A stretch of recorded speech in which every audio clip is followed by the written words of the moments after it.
नमस्कार, आप देख रहे हैं एस न्यूज 24 और मैं हूं आपके साथ सपना ठाकुर। मां शिप्रा तैराक दल सामाजिक एवं सांस्कृतिक कल्याण समिति द्वारा देव दर्शन करने आए ग्वालियर के श्रद्धालु मोहन महोड़ और लोकेश शिंदे को शिप्रा नदी स्नान करने आए थे, जिन्हें पानी का अंदाजा न होने के कारण वे गहरे पानी में चले गए, जिन्हें मां शिप्रा तैराक दल सचिव संतोष सोलंकी ने छलांग लगाकर डूबने से बचाया, जिसे देख वहां खड़े लोगों ने संतोष सोलंकी की प्रसन्नता की जानकारी सपना माली ने दी। हाँ भैया, कहाँ क्यों? ग्वालियर के शिप्रा जी राम घाट स्नान करने आया था आप लोग जी। महाकालेश्वर आए दर्शन करने। हो गया स्नान? हाँ। डूब रहे थे? डूबने से बची है, भैया ने बचाया। भैया ने बचाया? किसने? वो पीछे बैठे भैया ने बचाया। क्या नाम है आपका? मोहन माहौल। आपका? लोकेश शिंदे। कहाँ के हो? ग्वालियर। पिताजी का? आपके पिताजी का? पिताजी का नहीं बता सकता। अरे बताओ नहीं, आपके पिताजी का नाम बता। आज ग्वालियर से आए दो श्रद्धालु रामघाट पर गहरे पानी में डूब रहे थे, उन्हीं को देखकर मैंने छलांग लगाकर उन दोनों को जान बचा दी हम लोगों द्वारा। और यहाँ पर विकटली बारिश के कारण पानी बढ़ चढ़ और उतर रहा है, उसी के कारण ये दुर्घटना होती है। माँ शिप्रा तैराक हमेशा सुविधाएं जहाँ भी होता करता है, और हम लोग इसी सुविधा को लेकर आज दोनों लोगों को डूबने से बचाया। माँ शिप्रा तैराक सचिव संतोष सोलंकी। नाबालिग के साथ दुष्कर्म करने वाले आरोपी को शीघ्र हिरासत में ले गई है। वही उज्जैन के बापू नगर के समीप स्थित सगे चाचा द्वारा 7 वर्षीय नाबालिग बालिका के साथ दुष्कर्म की घटना गुरुवार दोपहर को घटित हुई थी, जिसकी घोर निंदा की गई।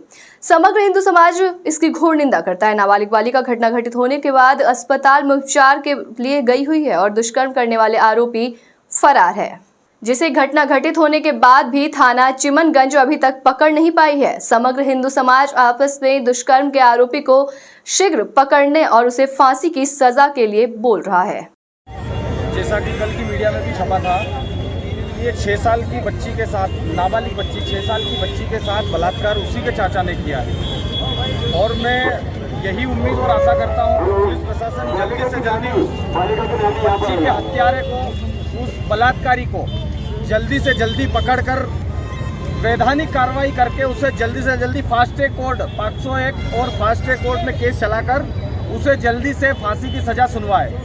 मैं सिर्फ मीडिया के माध्यम से, प्रत्येक सनातनी भाइयों के माध्यम से ये कहना चाहता हूँ कि जल्दी से उस बलात्कारी को पकड़कर पुलिस प्रशासन वैधानिक कार्रवाई कर 501 में केस चलवा कर और जल्दी से उसको फांसी की सज़ा दिलवाए, अन्यथा पूरे देश में उग्र आंदोलन होगा। हर हिंदू संगठन के माध्यम से होगा और सर्व हिंदू समाज के माध्यम से होगा। और केवल हिंदू ही नहीं, आज नाबालिग बच्ची के साथ बलात्कार हुआ, ये किसी के भी साथ हो सकता है, किसी धर्म के साथ हो सकता है। 24 घंटे का आपने 24 घंटे का क्या है, 24 घंटे बाद किस तरह का प्रदर्शन आप क्या करेंगे? यदि पुलिस प्रशासन, भाई पिछले 24 घंटे का अल्टीमेटम तो पहले भी दिया था और 24 घंटे में वो नहीं पकड़ा गया, इसीलिए फिर हमने आज वापस पुलिस प्रशासन ने 24 घंटे का समय मांगा है। तो सर्व हिंदू समाज ने एकत्रित होकर फिर 24 घंटे का एक अल्टीमेटम दिया है और ये आखिरी अल्टीमेटम है, अन्यथा उज्जैन के प्रत्येक चौराहों पर जाम लगेगा और जगह जगह, जिले नहीं पूरे प्रदेश नहीं पूरे देश में जगह जगह हम आंदोलन करेंगे और जगह जगह पूरे देश में बंद करवाने का पूरा काम करेंगे। क्या नाम है आपका? दलित परमार, क्या पता है? दबंग हिंदू सेना। जैसा कि विदित हुआ है मुझे, एक परिवार आपसी पारिवारिक रिलेशन में जो है किसी नाबालिग के साथ बलात्कार हुआ है उसके छोटे चाचा द्वारा। इस संबंध में पुलिस द्वारा तत्काल इसमें कार्रवाई की जाएगी और जो ज्ञापन दिया है उसके आधार पर तत्काल इसमें कार्रवाई सुनिश्चित होगी। 24 घंटे बाद का जो एक क्षेत्रवासी द्वारा वो अल्टीमेटम दिया गया, चेतावनी दी गई। अल्टीमेटम का कोई इससे ज़्यादा मतलब नहीं निकलता, क्योंकि कानून की जो कार्रवाई है वो अपनी जगह वैसे ही पुख्ता होती है और वो अपना जो ड्यू कोर्स में उस पर एक्शन ली जाएगी। That's it. राजनीतिक दबाव के कारण कांग्रेस विधायक, कांग्रेस नेत्री एवं समाज सेवी पर जो झूठे केस दर्ज हुए हैं उनकी जांच कर हटाने उज्जैन नगर निगम चुनाव के दौरान तराना विधायक एवं महापौर प्रत्याशी कांग्रेस महेश जी परमार, वरिष्ठ प्रदेश महिला कांग्रेस उपाध्यक्ष नूरी खान, वरिष्ठ समाज सेवी हाजी किमनी पर जो राजनीतिक दबाव के चलते जो प्रकरण पंजीकृत किए गए हैं उनकी निष्पक्ष जांच की जाए और उचित कार्रवाई की जाए। पान बिहार जाहिद लाला, इन लोगों ने मेरे को हमला करा था, बहुत सारे लोग थे और हमारी चच्ची ने रिपोर्ट डाली थी हमने और मेरा साइन कर दिया था, मैंने लिखा था पढ़ा तो उसमें गुड्डू भाई का नाम था, मैं तो अच्छी तरह पहचानता हूँ उनको, उनसे मेरा कोई विवाद नहीं है। जिस वक्त ये घटना में आपके साथ मारपीट हुई उस वक्त कौन कौन मौजूद था? राजा पान बिहार, जाहिद लाला और बहुत सारे लोग थे। अपने लोग थे, उनके लोग कौन थे बताओ ना। हाँ, उन्होंने हमला करा ना मेरे ऊपर। वही बोल रहा हूँ, कौन कौन थे हमला करने में? राजा पान बिहार हाँ। और जाहिद लाला। अच्छा ठीक है। क्या नाम है आपका? मेरा रईस। कहाँ रहते हो? मैं सफ़ी की मस्जिद। ठीक है। तरह की मांग जिस टाइम ये चुनाव थे उस समय पर एक आपने हाजी गुड्डू वलीम साहब हैं, कांग्रेस के वरिष्ठ नेता हैं, उनके ऊपर एक झूठा मुकदमा प्रकरण दर्ज किया गया है अपहरण का, जो कि बिल्कुल द्वेषतावश भारतीय जनता पार्टी के कहने पे किया गया है वो प्रकरण दर्ज। एक तो उसको हमने निष्पक्ष जांच की मांग करी है, दूसरा महेश परमार जी के ऊपर जो विज्ञापन वाला प्रकरण दर्ज किया गया है वो भी एकदम झूठा और निराधार है, उसका किसी चीज़ से कोई सरोकार ही नहीं है। तीसरा, नूरी खान जी के ऊपर जो 353 की धारा में मुकदमा कायम किया गया है, वो हमारे प्रदेश महिला कांग्रेस की उपाध्यक्ष हैं, उनके ऊपर भी ये झूठा मुकदमा है। वही राजनीतिक द्वेषतापूर्ण ये सारे मुकदमे कायम किए गए हैं, क्योंकि चुनाव के दौरान छोटी मोटी घटनाएं होती रहती हैं, लेकिन उसमें अगर अपन सरकारी कार्य में बाधा और अपहरण जैसे अगर द्वेषतापूर्ण मुकदमे कायम करेंगे तो ये भारतीय जनता पार्टी के इशारे पे ये प्रकरण दर्ज किए गए हैं। इसमें निष्पक्षता से जांच करने का हमने एसपी साहब को आवेदन दिया है। अगर इसमें निष्पक्ष जांच नहीं होगी तो हम आने वाले समय में उज्जैन शहर में उग्र आंदोलन करेंगे और न्यायालय का दरवाज़ा भी खटखटाएंगे। फरियादी है उस केस में, जब इन्होंने रिपोर्ट पढ़ी तो इन्होंने बोला कि मैंने हाजी गुड्डू कलीम साहब का तो नाम ही नहीं लिखाया था इसमें, ये नाम इसमें कैसे बढ़ गया, मतलब ये खुद ही यहाँ मौजूद है। और अभी एडिशनल एसपी साहब जो हैं उनको इन्होंने खुद ने बताया कि मैंने हाजी गुड्डू कलीम का नाम नहीं लिखाया था, तो फिर एफआईआर के अंदर हाजी गुड्डू कलीम साहब का नाम कैसे आ गया? पुलिस भी दबाव में काम कर रही है? नहीं, ये बिल्कुल भारतीय जनता पार्टी के दबाव में काम हो रहा है। और आप फरियादी से पूछो, फरियादी खड़े हैं, आपने क्या नाम लिखाया था हाजी गुड्डू? तरह की मांग की और क्या है प्रॉब्लम? कांग्रेस के पदाधिकारियों द्वारा अभी एक लेखीय ज्ञापन दिया गया जिसमें उल्लेख किया गया है कि नगर निगम चुनाव के दौरान कुछ एक घटना हुई थी जिस पर से कुछ अपराध पंजीबद्ध हुए हैं। उन अपराधों के संबंध में उन्होंने वरिष्ठ पुलिस अधिकारी से एक बार निष्पक्ष जांच करवाने की मांग की है। तो जिस आवेदन को संज्ञान में लेते हुए एडिशनल एसपी सिटी को भेजा गया है और जहां से वो संबंधित थाना प्रभारी और संबंधित राजपत्रित अधिकारियों से उन अपराधों के बारे में तथ्यों की जानकारी का और वास्तविकता को पता लगाया जाएगा। सर, एक मामले में फरियादी भी आया है जो कि मना कर रहा है कि जो इस पर आरोप लगा है वो उस वक्त वहाँ मौजूद नहीं थे। जैसा कि मैंने बताया कि उनके द्वारा आवेदन पेश किया गया, आवेदन में दिए गए तथ्यों की एक बार राजपत्रित अधिकारी से पुनः उसकी जांच करा ली जाएगी। अब उनके द्वारा एक बड़ा लंबा आवेदन दिया गया है, उनमें अलग अलग तरह के 3 अपराधों का विवरण दिया गया है। मतदान करने आए एक युवक ने फांसी लगाकर अपनी जीवन लीला समाप्त कर ली। मामला सामने आया है जहां 8 जुलाई को त्रिस्तरीय पंचायत में वोट डालने जावरा से घटिया आए एक युवक ने मतदान के पूर्व फांसी लगाकर आत्महत्या कर ली। बताया जा रहा है कि घनपाल श्याम पिता रामकरण अग्रवाल उम्र 50 वर्ष अपने लड़के के पास जावरा में रहते हैं, जो वोट डालने के लिए जावरा से घटिया 4 दिन पहले ही पहुंचे थे, जिन्होंने गुरुवार रात फांसी लगाकर अपनी जीवन लीला समाप्त कर ली है। पुलिस ने मर्ग कायम कर आत्महत्या के कारणों का पता लगा रही है। ऐसी क्या घटना घटी है? ये जो मृतक है मेरे पिताजी थे, ये 1 तारीख को यहाँ वोट डालने आए थे जावरा से। ये घटिया रहते थे, घटिया में घर है हमारा और हम सब लोग जावरा ही हैं। ये घटिया रहते थे, यहाँ आए थे 3-4 दिन से यहीं पे थे और कल रात को उन्होंने अधिक ड्रिंक कर रखी थी और ड्रिंक करने के बाद में जो है ऐसा हो गया है। बाकी घर पे कोई वाद विवाद वगैरह ऐसा कुछ नहीं था। क्या नाम था, क्या उम्र थी इनका? घनश्याम अग्रवाल। उम्र थी इनकी करीब 60-65 के आसपास में।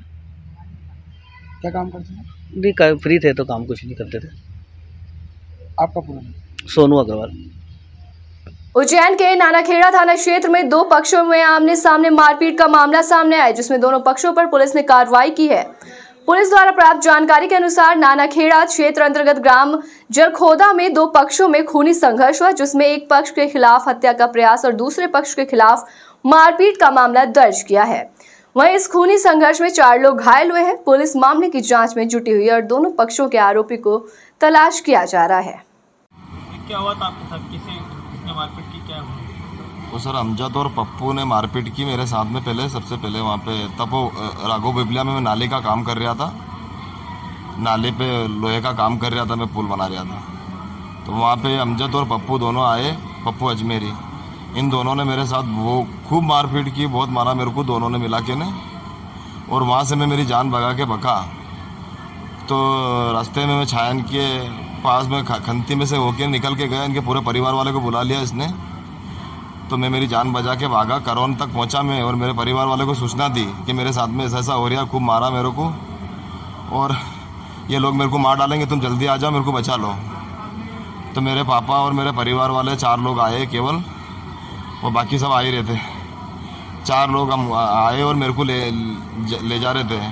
तो रास्ते में करोहन के पार इन लोगों ने घेर रखा था। 50 मनक उब्बे थे इनके, 50-100 मनक होंगे, बहुत सारे मनक थे, गिनती में थोड़ाते नहीं है।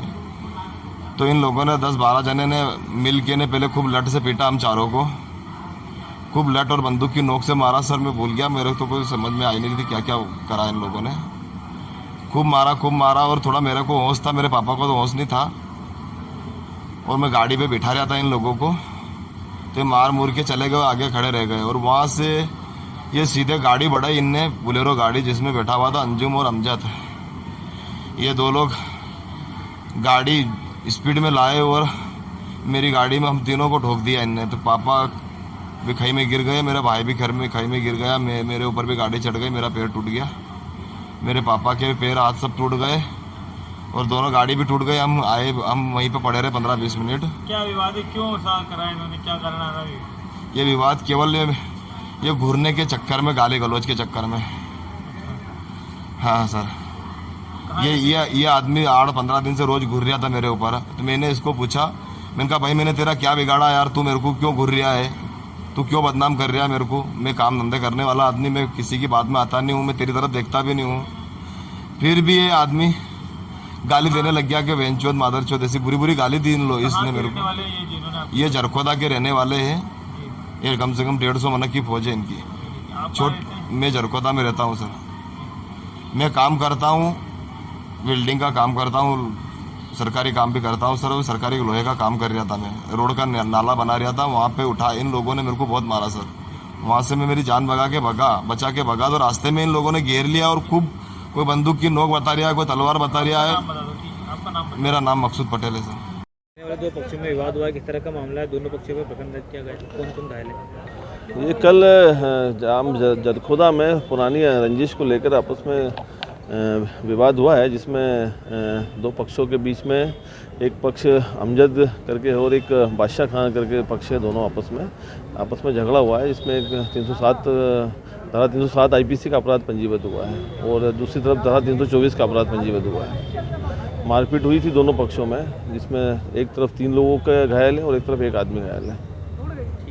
कमलनाथ कहते थे खजाना खाली है, लेकिन मैं कहता हूं कि विकास के कामों के लिए धन की कोई कमी नहीं है। रतलाम के विकास के लिए इतना धन दिया जाएगा कि खर्च करते करते थक जाओगे। मध्य प्रदेश के मुख्यमंत्री शिवराज सिंह चौहान ने भाजपा प्रत्याशी प्रहलाद पटेल के समर्थन में आयोजित जनसभा को संबोधित करते हुए कहा कि श्री चौहान ने रानी मंदिर चौराहे पर आयोजित चुनावी सभा को संबोधित करते हुए कहा कि जहां विकास कार्यों को गिनाया, वहीं विभिन्न विकास कार्यों के लिए स्वीकृति की गई है। करोड़ों की धनराशि का भी जिक्र किया।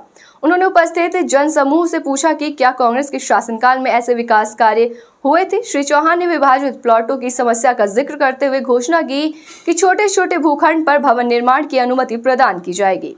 उन्होंने अवैध और अविकसित कॉलोनियों के विकास कार्य और नगर निगम द्वारा सड़क पर बैठकर व्यवसाय करने वालों को जीने वाली वसूली को रोकने की भी घोषणा की। इसी तरीके की तमाम बड़ी खबरों के लिए देखते रहिए एस न्यूज़ 24।